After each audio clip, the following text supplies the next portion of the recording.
Dearly departed, fold your arms across your chest, pay the ferryman a piece of silver, and hope you don't get stuck in the boat next to Jerry from work, who never shuts up about his fantasy football league. Because it's time to talk Tull to me.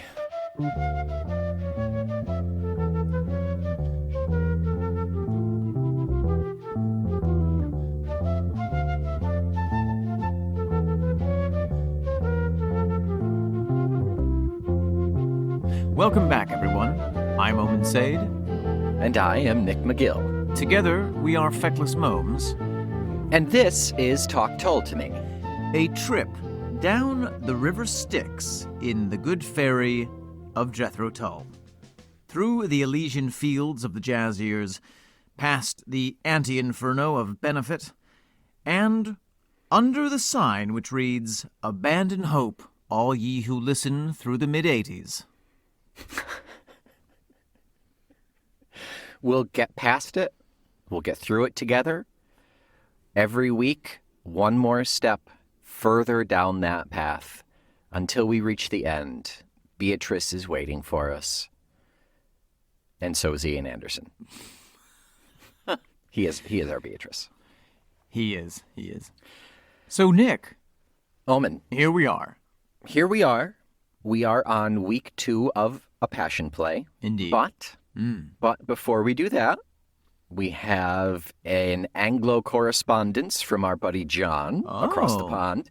And we've got some more passion play info that we're going to get into. So first, let's dive into John's email real quick.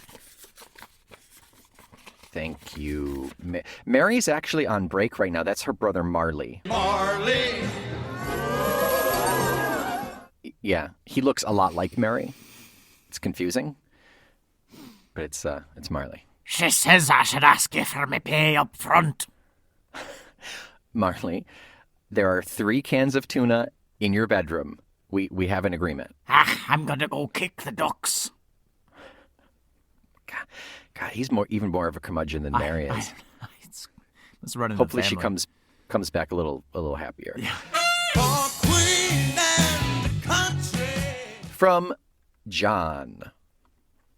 On this week's Talk Tull to Me, you asked about O and A levels. Yes, we did. That's right. We talked about Ian's schooling and how I think it had to do with Gerald Bostock as well. O for ordinary levels were taken at the end of the 5th year of secondary school for 11 to 16-year-olds. Students had some choice at the end of the 3rd year what subjects they wanted to study. Ian Anderson at Blackpool Grammar School would have probably taken 8 or 9 O levels in different subjects. Oh, my. So to me, that's in New York State, that's just the Regents exams, right? That's all it is. I guess so. Maybe a little earlier. Yeah, 16. I don't know. Regents are what, like sophomore year, junior year? I've blocked all that out of my memory, Nick. I know. It was a very long time ago. If he had stayed at school after 16, rather than being expelled, he would have gone into the 6th form and taken 3A for advanced level subjects, with exams after 2 years at around 18. Instead, he went to Blackpool College of Art. I found an article about Blackpool Grammar School from 1956, 2 years before Ian Anderson would have started in September 1958. Oh. It indicates that the headmaster when Ian Anderson was there was Reverend H.M. Luft. Chaim Mark Luft went back to Merchant Taylor's Boys' School as headmaster in 1964, so he must have been, quote, my old headmaster, unquote, referred to in Wyandotte. Oh. Yeah. A little tuft of the Luft there. Very cool. John did some awesome digging and came up with that. Yes. And he wraps up with, incidentally, it is still a legal requirement for all schools in England to have a daily act of collective worship, quote, of a broadly Christian character, unquote. Many schools ignore this nowadays, but in the 1960s, every child unless their parents specifically asked for them to be withdrawn, would have taken part singing hymns, hearing a Bible story with an instructive talk, and joining in prayers. Oh, my. Most parents did not go to church, but were happy for their children to have this as part of their time at school. Thanks again for your insights in the podcast. They are a weekly treat. Kind regards, John. Thank you, John. John, thank you for doing more research than we even do sometimes. It is fantastic to Sometimes. have you. He did more research than we've done in this entire podcast. Nick. Probably over the years, yeah. Yes, we greatly appreciate your reaching out to us, and you're giving us that info that we probably could have figured out on our own, but you are a great mind to pick, and we're pretty good at just speculating. We're pretty happy with just speculating. I just want to draw out something that John described there, which was that while most parents didn't attend church, they were happy for their children to be getting some form of religious experience. Yeah. That just sort of reeks of the double standards in the society that Ian must have been growing up in, Sure. against which you feel him railing in so many of his songs. Yeah, which is, I think, exactly why John gave us that, a little more perspective on absolutely. Ian's experience, particularly early on with religion and being Right. forced to do things, etc. Yeah. So again, thank you, John, for that kind of reinforcing the ideas that we've been kind of spitballing back and forth. Yeah. Well, Nick, now we are going to be moving on from the history of the 1960s to the history of Christianity itself. It's pretty apt, actually. Yeah. We wanted to give you a little brief discussion of what the phrase a passion play actually means. Because it is a thing. It is an actual thing. That's right.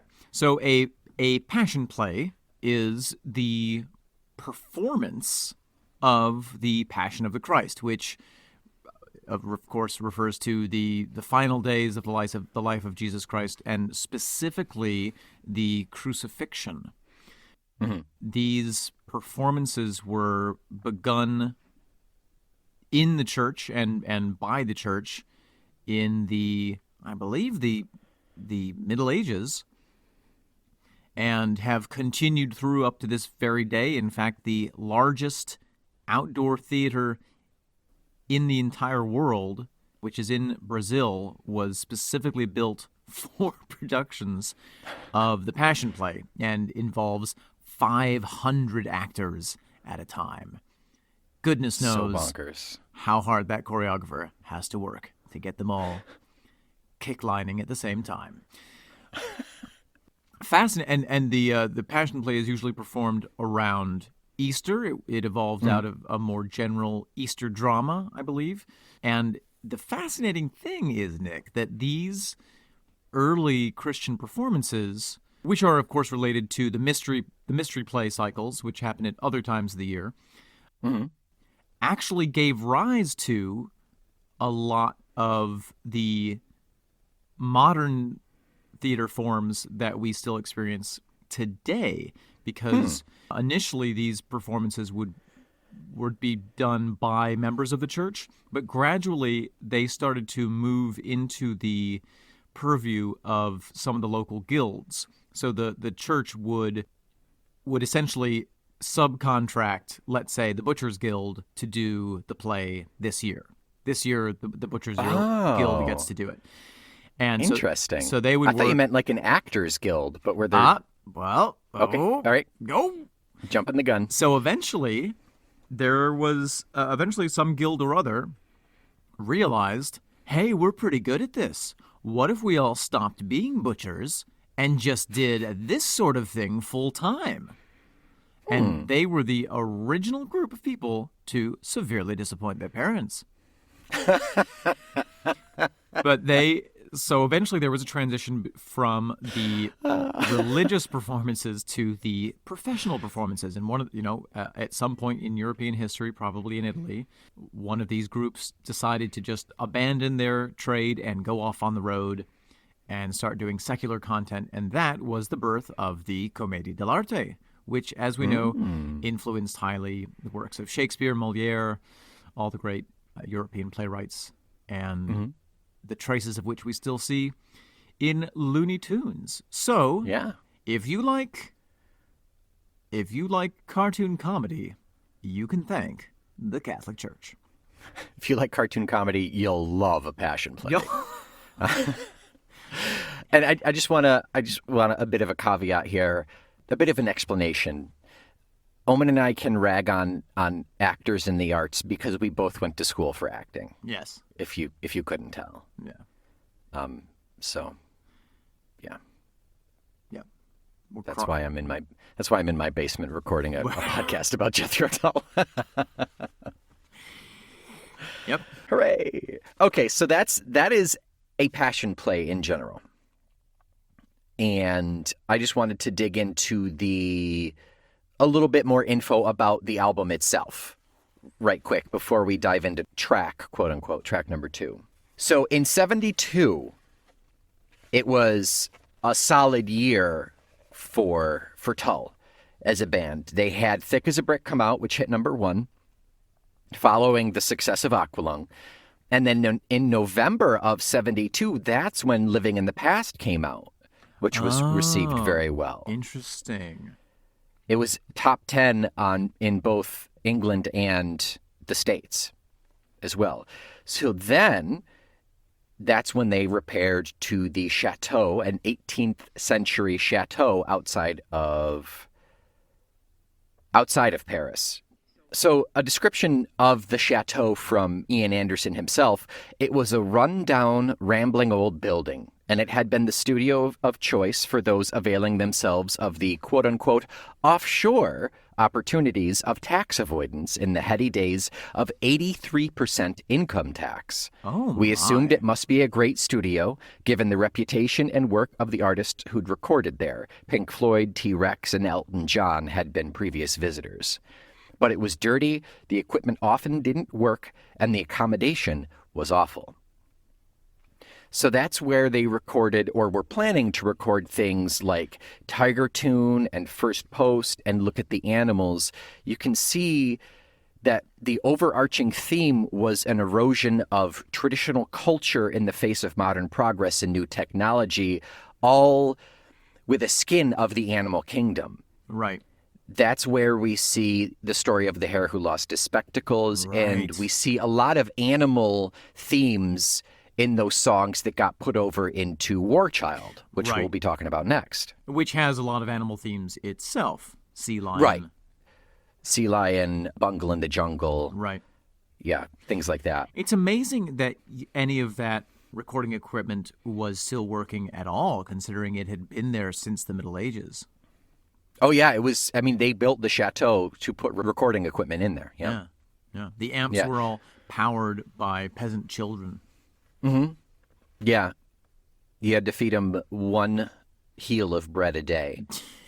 It had to be moldy, though. It had to be moldy, otherwise they just didn't like it. Yeah. So technical difficulties with that dodgy equipment, of course. But they also all got food poisoning at one point. Oh, gosh.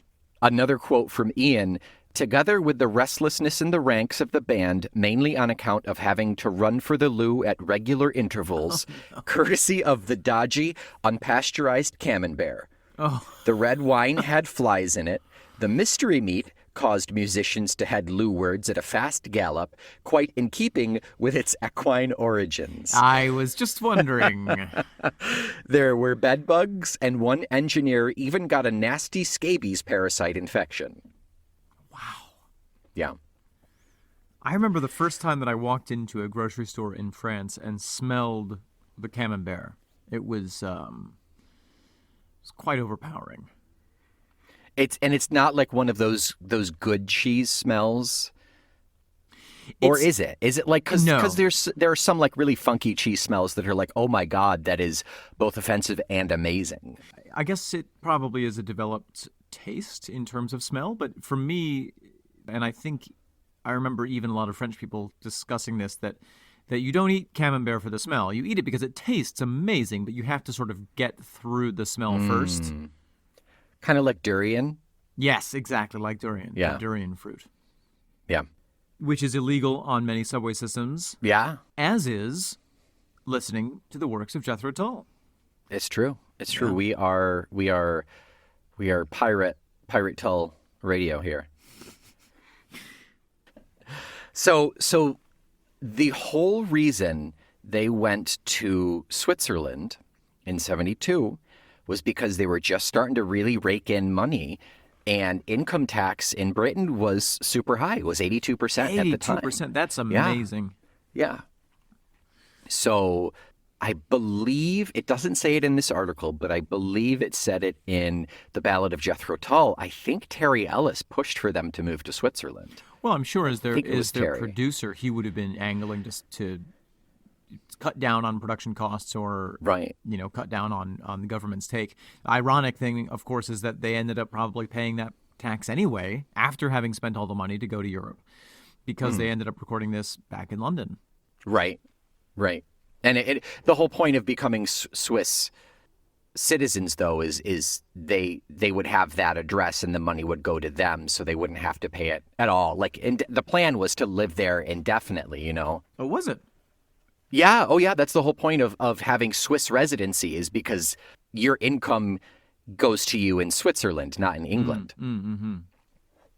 So a couple of the band members, John Evan and Martin Barr, were happy to live in Switzerland, apparently. But Barrymore and Jeffrey Hammond wanted to go back to England. Ian was kind of in the middle. He didn't really care, but he felt that if he sided with the people who wanted to stay in Switzerland, it would ultimately break up the band. So he was the deciding vote to move everybody back to England. Wow. Yeah. What a strange little European adventure these gentlemen had. Yeah. It says something about the band, though, that they could get past this, because this seems like it could be a deal breaker for the band itself. It could have dissolved based on all of this. And of course, most of those individuals moved on in later years anyway. But at this time... Well, yeah. But they made at least one more album. Well, I mean, they made A Passion Play when they got back, and then they made... I'm not sure the lineup for War Child, but I don't think it's that drastically different. Well, I think it does speak to Ian's ability as a leader of a group of people. Sure. To navigate all of that. Yeah. And also to the success and fun that the band must have been having at the time, that they decided, well, even, that some members decided, well, even though this isn't what I want to do, it's still worth it to be with this band anyway. Yeah. Yeah, I'm sure there was a lot of weighing of pros and cons, but for the most part, they were really on a solid roll. And it seems like none of them really wanted to end that. They wanted to make it work. Absolutely. So just one more final quote from Ian about A Passion Play. It's like a rather disappointing grown-up child. You don't exactly want it coming over for Sunday lunch each weekend, but when Christmas dawns, you welcome the rotten fruit of your loins into the family bosom once again and try to conjure a swelling of paternal pride. Goodness me. Which is very well said, and honestly, that's the way it feels like with his references to this album that I've heard in the past. Also, Fruit of My Loins is a wonderful underwear brand. Brought to you by Ian Anderson. The Ian Anderson brand underpants. Mm-hmm. Yes. Built-in codpiece. So that is it. That is all that I have for Passion Play info. Do you have anything else, or are we ready to just jump right in? I think well, that we are should... we ready to finally jump into Act 2 of A Passion Play? I think we should nail ourselves to the wooden cross of this second part of the album, Nick.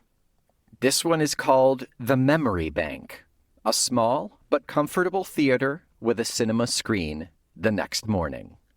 This is the next 14 minutes. Let's settle in and have a listen. Everybody take a nap.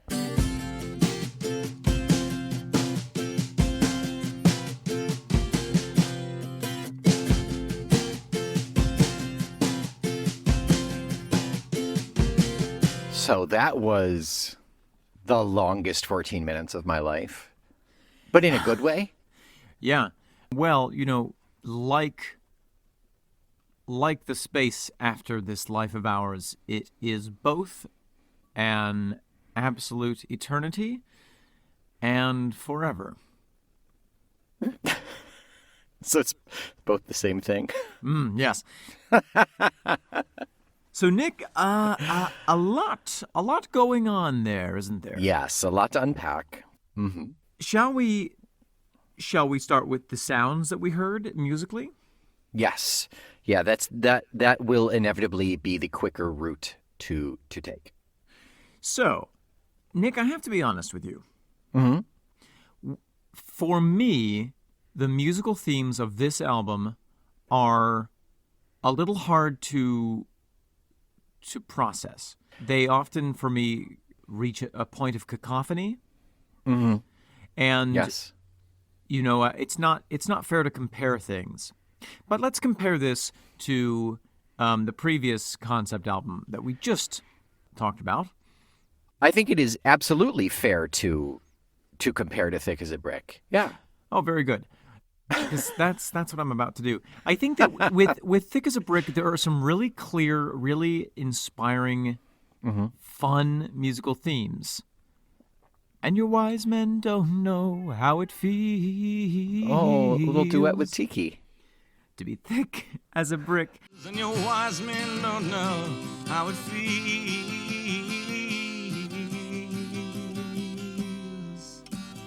to be thick as a brick. Like, that's a lovely melody. Mm-hmm. Here we have dum dum dum dum dum dum dum dum dum dum dum dum dum dum dum dum dum dum.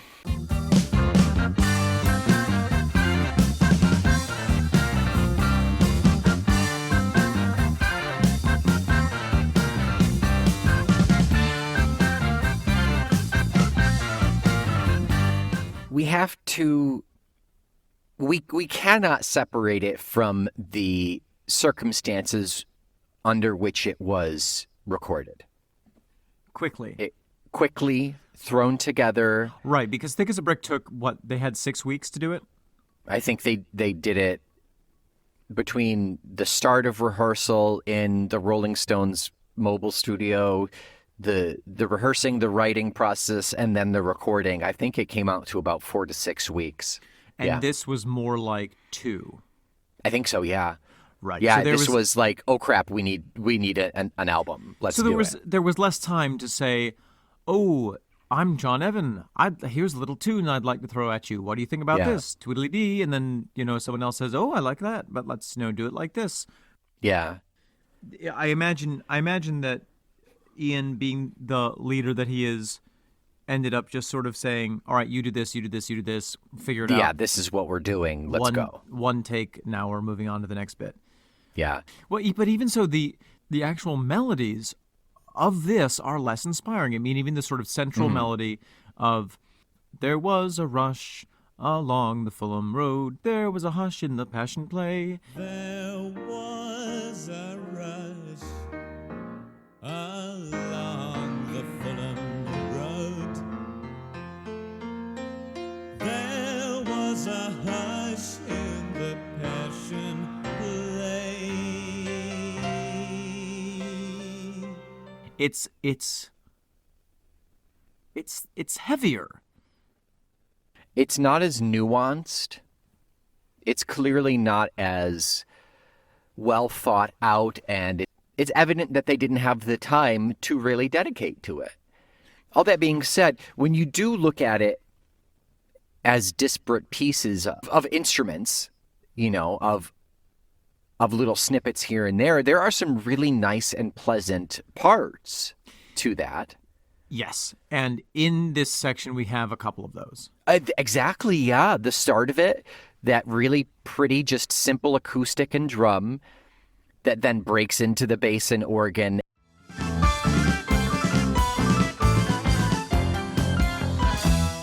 Then there's that really funky saxophone again.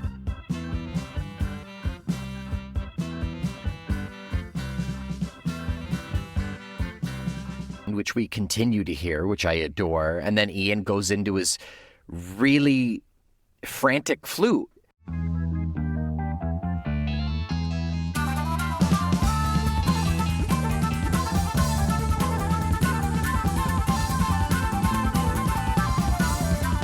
That's some good Tull.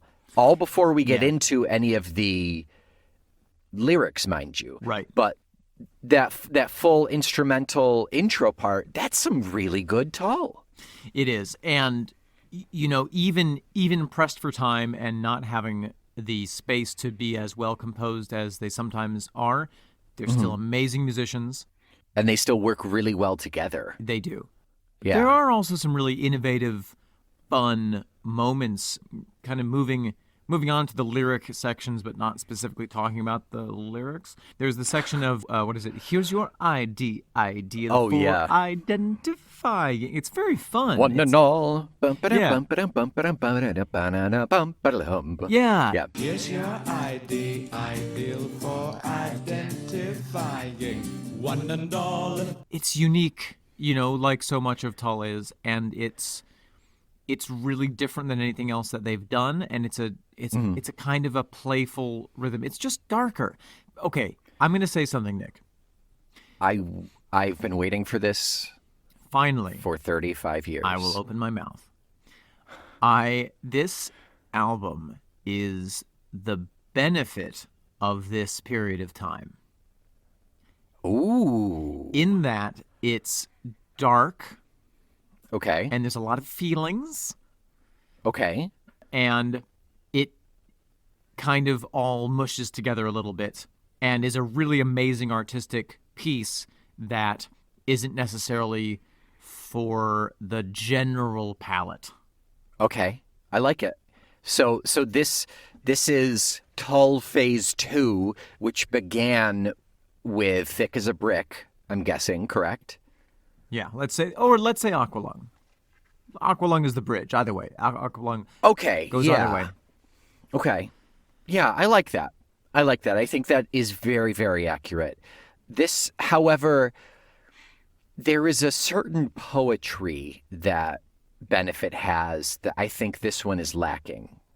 Yes, this is a more aggressive kind of nightmarescape, whereas Benefit is just sort of an angsty dreamscape.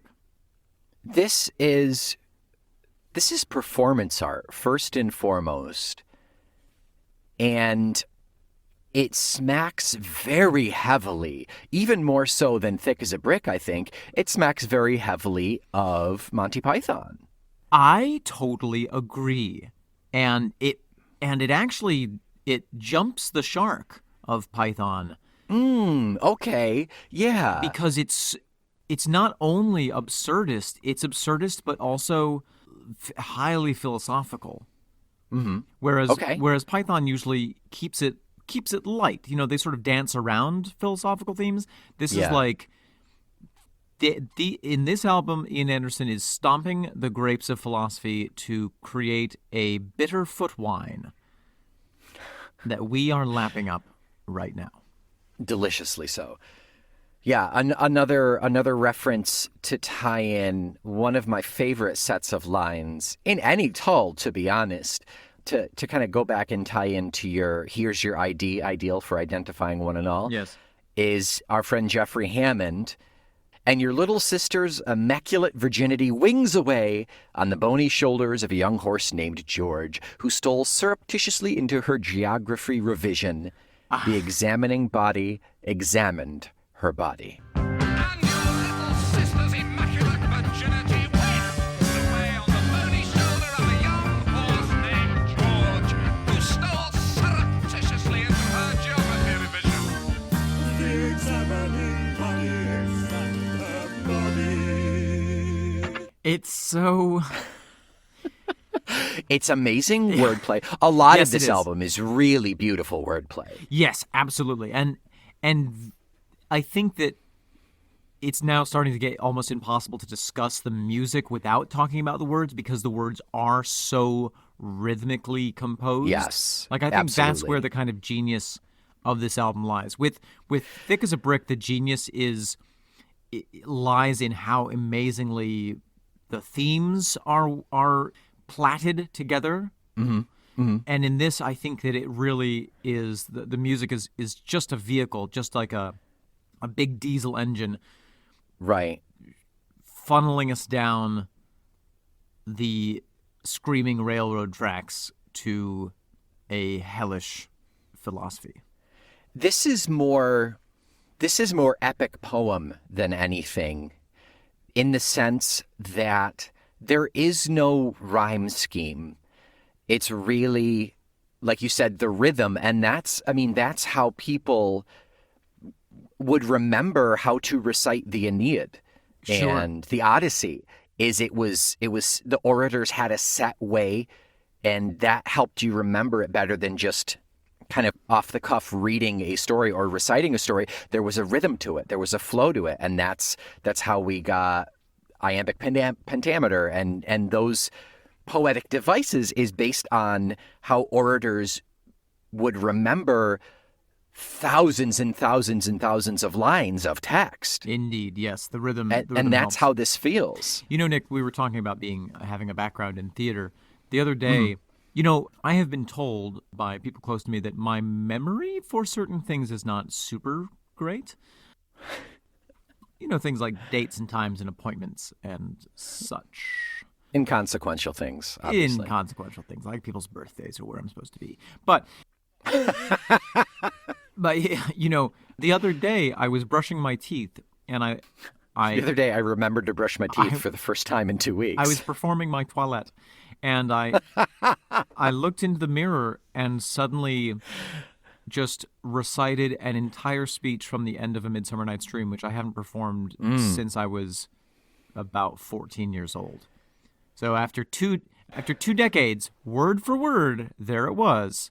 Tears and toothpaste streaming down your face. Yes, the way Shakespeare intended it. So, without further adieu... I think there is an adieu. Okay. At least an adieu. Before I know we're going to dive into lyrics, but the yes. last piece that I want to talk about has no lyrics. That's why I want to throw it in right here. That Please. very last instrumental, Forest Dance No. 1, right at the end. How does that go, Right Nick? at the end of it's that flowing... Okay, I can't do it. I'm not going to do it. You do the flute line, I'll do the underbits.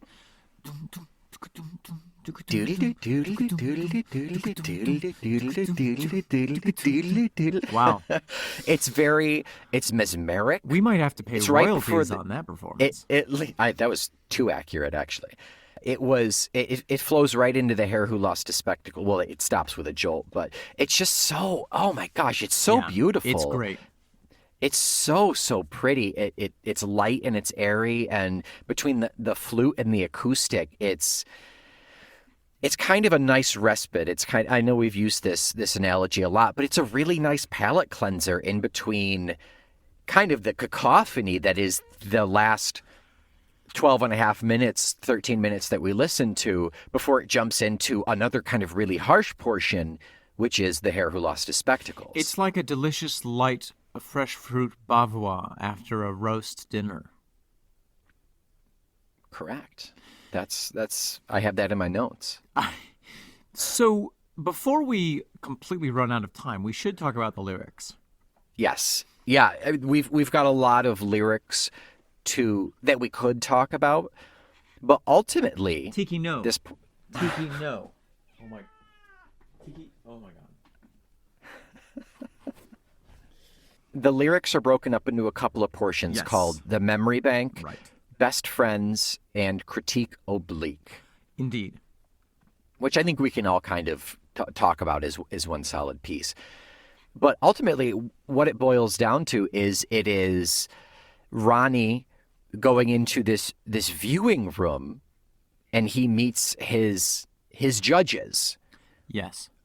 and they say, hey, by the way, we've been recording your entire life. Let's sit down and look at it, and we will judge you in real time. The thing that I think is so wonderful about the way that Ian presents us with those images is the kind of bureaucratic sense of it, and it feels kind of Kafkaesque if you will. It's because Yeah. it's so matter of fact. And it's like, oh, by the way, would you like, you can pay for a snack if you'd like.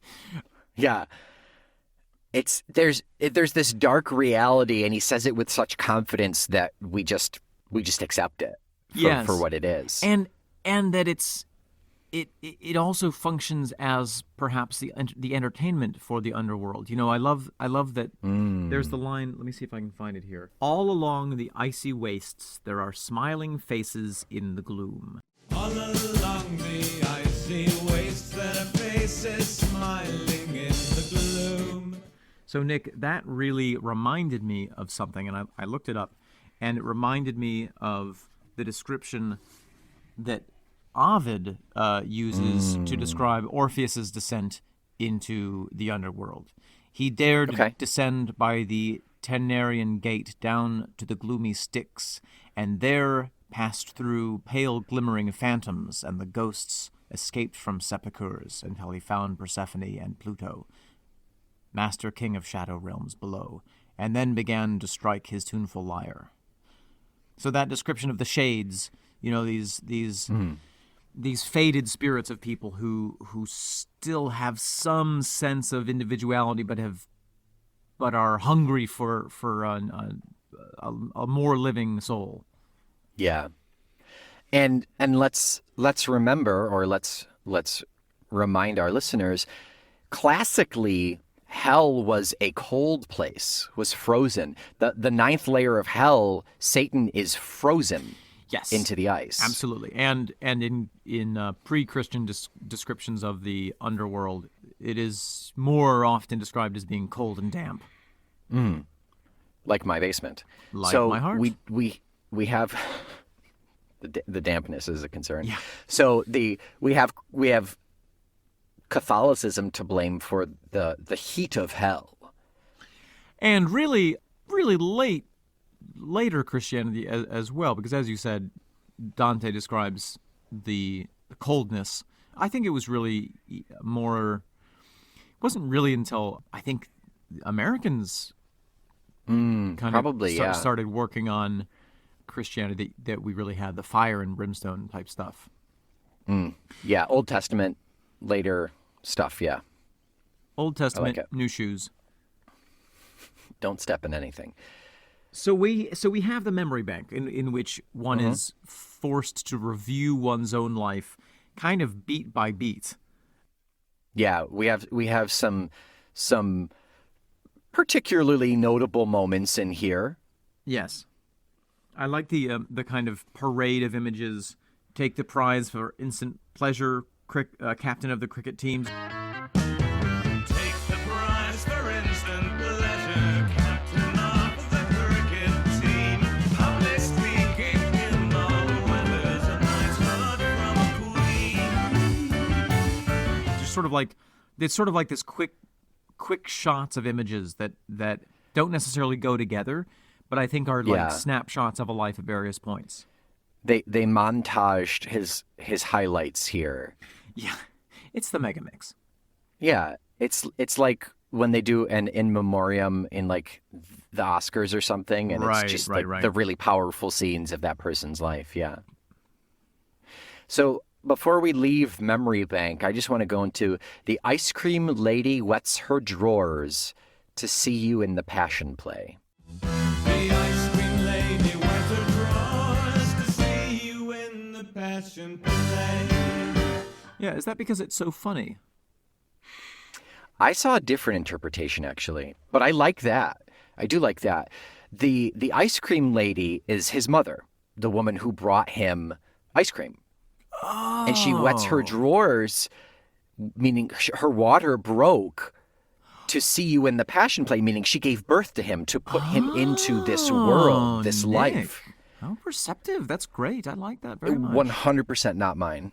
You stole that. But I'll use it. You are such a good thief. It is from Diathin 2 years ago. He put this on genius.com.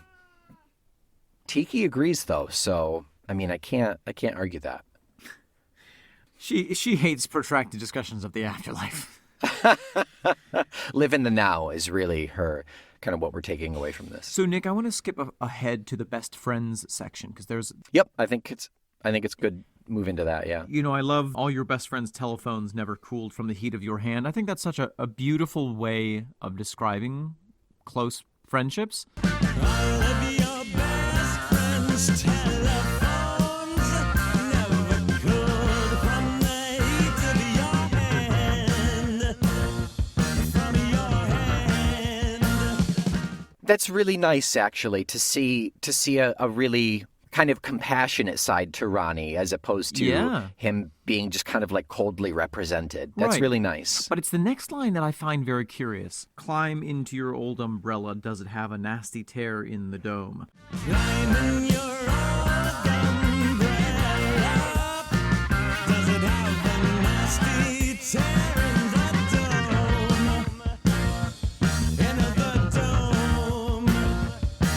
But the rain only gets in sometimes, and the sun never leaves you alone. You alone. You alone. You alone. You alone. So, Nick, this reminds me of I think it's a late Middle Ages concept of the afterlife that you find occasionally in very old ballads. And that is that in order to pass from this life to any kind of realm of heaven, you have to pass through these terrible challenges. And it Sure. describes, okay, you can go to heaven, but first you have to pass across this icy plain that will absolutely freeze you, and you'll be stuck there if you can't continue. Uh-huh. And the only thing that will protect you from the cold are all of the clothes that you've ever donated to poor people. Oh, yeah. Okay. And then it's like, oh, here's the ferryman, and you have to pay him a fee, and you can only pay using the coins that you have given to beggars. And so there's this concept of your actions in life determining your ability to cross over into paradise. On a simple level, on a secular level, there's an irony there that is just that just really tickles my storytelling bone. It's just so satisfying. Yes. And it's a very useful way of thinking about your life. It's like, oh, shall I give this coin to the beggar? I don't know. I could keep it for myself. Well, I might need it when I'm trying to pay the ferryman getting across the River Styx. So it's an investment. Yeah. Yeah, but you don't know that the best investment is to give it away. Yeah. Exactly. And I don't know that that's what Ian is talking about step inside your old umbrella, but that's what it reminded me of. And so I offer you that tangent. I like it. I don't have anything better for that, certainly. So, and I want to go to the line right before that, actually. There's a line in a front page story, 13 horses that also ran. There's a line in the front page story. 13 horses that also ran. Yeah, what's that about? I think that's how Ronnie died. He got hit by a 13 horsepower engine. A car, or I mean, I don't know how horsepowers work. I'm very mechanically inept. You have to squish them very small to get them under the hood of the car. So it must have been a very valuable to fit 13 horses in there. Horses. I wonder. I think because it made the front page news. 13 horses that ran him over. Interesting. Why not? And it's kind of really satisfying that it's just a throwaway line. Right. Yeah. Because it's at this point to Ronnie, it's fairly inconsequential. Doesn't matter how you died. You're here, and we're going over the life prior to that having happened. Yeah. My only thought with that was that maybe he bet on the horses. which would tie back into your theory of he could have used that money to donate as opposed to having bet. Oh, interesting.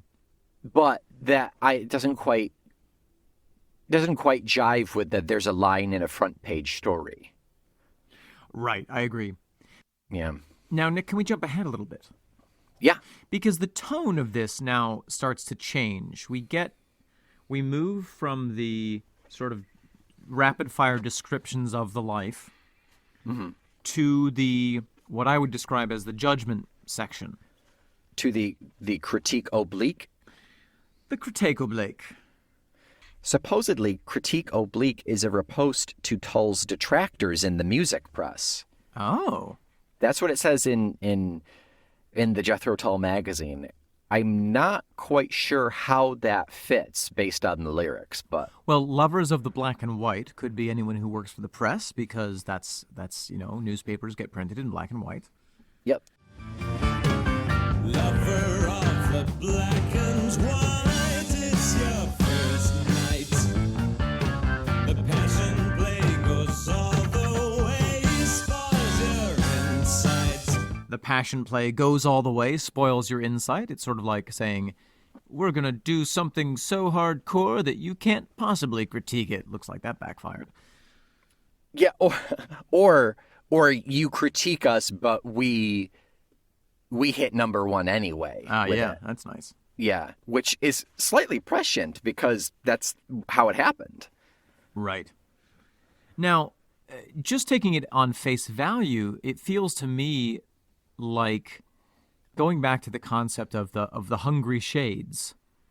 There's this repeating motif of tell us how the baby's made, how the lady's laid, how the dog howls. Tell me how the baby's made, how the lady's laid, why the old dog howls in sadness.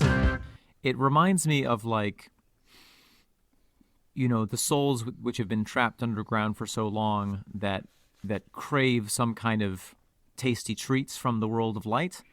And so they're saying, tell us about these things. Tell us before you yourself forget and become a faded gray shade yourself. I like that. I like that a lot. Yeah. Give us any semblance of humanity in life that you have before it's gone, because we don't know when we're going to get it again. Right. And then musically, it reaches that fever pitch, ending with the satisfaction of telling you how absolutely awful you really are. For the gory satisfaction of telling you how absolutely awful you really are.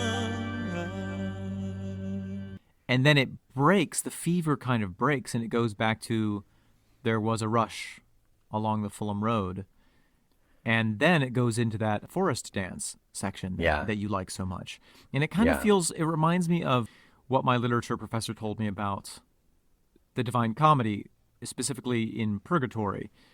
After seeing the souls all suffering in Inferno, he goes to Purgatory, where everyone is going through not exactly punishments. They are punishments, but they're punishments not simply intended to punish, as it were, but to purify, to purge, from which we get Purgatorio, the individuals of their sin. And so there are all these images of crushing and twisting and distilling out either distilling the goodness or removing the badness from people. Yeah. And it almost feels like that section that we've just come out of is like that. It's like we're gonna make you look at all the bad things you've ever done so that you can pass by them and go on to the forest dance section, so that we can finally hear about the hare who lost his spectacles.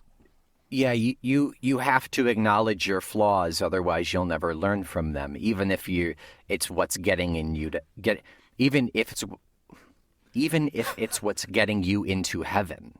Exactly. And there's a marked difference there, because in terms of purgatory, the purging, it's the penance that you pay in order to get to heaven, whereas those specifically in the inferno, in hell, they are being punished for the rest of time. There's nothing they can do Exactly. to get to heaven. Exactly. Yeah. There's no chance for them. So it turns out, based on this theory, and I like it a lot, it seems that Ronnie wasn't an altogether terrible guy. He was human, and he was flawed, and he has to be put through the ringer to purify him. Well, exactly. I mean, there's a reason why Dante doesn't just go straight to heaven to meet Beatrice yeah. to get to, for her to say, hey, you should live a good life. He has to go through, he has to see all the possibilities that are waiting for him at the end of his life if he doesn't reform himself. Right. Right. Yeah. It's the original Scared Straight. It's like, if you do this, this happens. If you do this happens. Yeah, and the first Scared Straight program was just having out of work actors going to middle school groups in a fake prison and reading them the entirety of the Divine Comedy. It was actually a butcher's guild who would do that. Yeah, it was called Scared Sleepy. Scared Straight to Sleep. There it is. Oh, Nick. Yeah. Well, this has been a lengthy episode.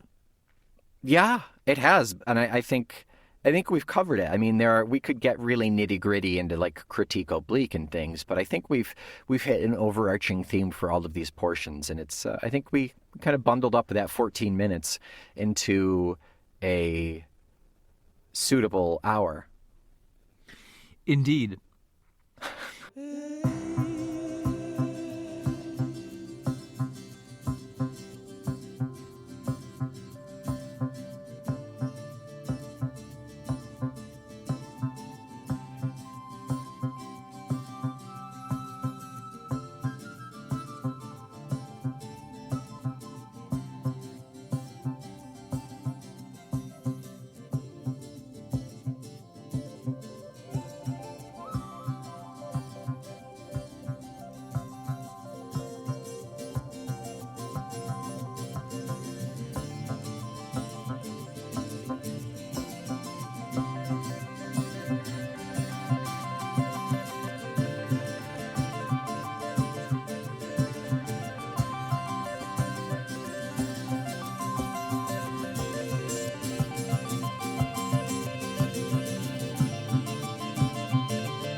Nick, Omen. what are we listening to next week?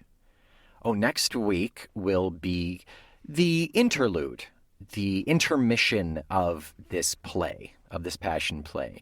It is going to be the story of the hare who lost his spectacles. Just a scant 4 minutes. Nick, Quick 4:18. I am so excited about that. That is literally one of my favorite pieces of recording that I've ever heard. Is it seriously? I think I knew that. It had a big effect on me as a young person because of my love of radio drama and okay. storytelling. Okay. So I'm really excited to get there. Can't wait to hear about that. In the meantime, if you are concerned about the afterlife and you are worried that when your day comes, you will be forced to cross a burning river using only the 5-star ratings that you have given to podcasts, you can allay your worries by donating to your future afterlife fund by giving us 5 stars. I've got a better one. If you are worried about finding yourself in the afterlife and you can only navigate by the stars that you have given That's good. as a podcast review, give us those 5 stars. We will create the North Star and the rest of the Big Dipper, and we will lead you to salvation. But only if we have been given 5 stars. I've heard that the afterlife is a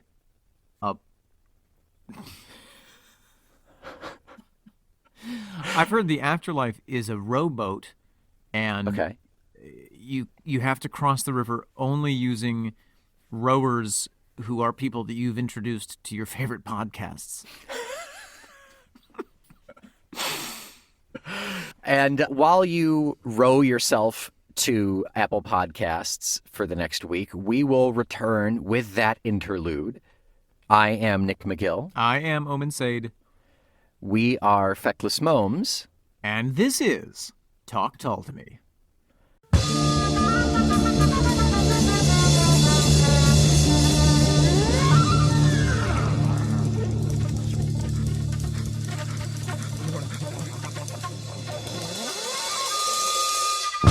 I've heard that the afterlife is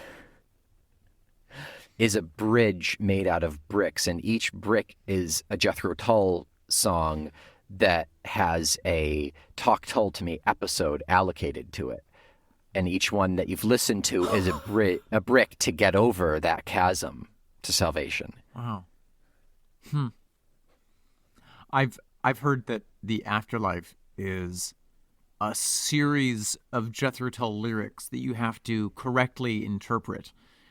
And you can only interpret them using the interpretations given to you by the Feckless Momes of Talk Tull to Me. Which, I don't know if you knew this, but also, I've heard that in the afterlife, Talk Tull to Me is a proud member of the Feckless Momes audio network.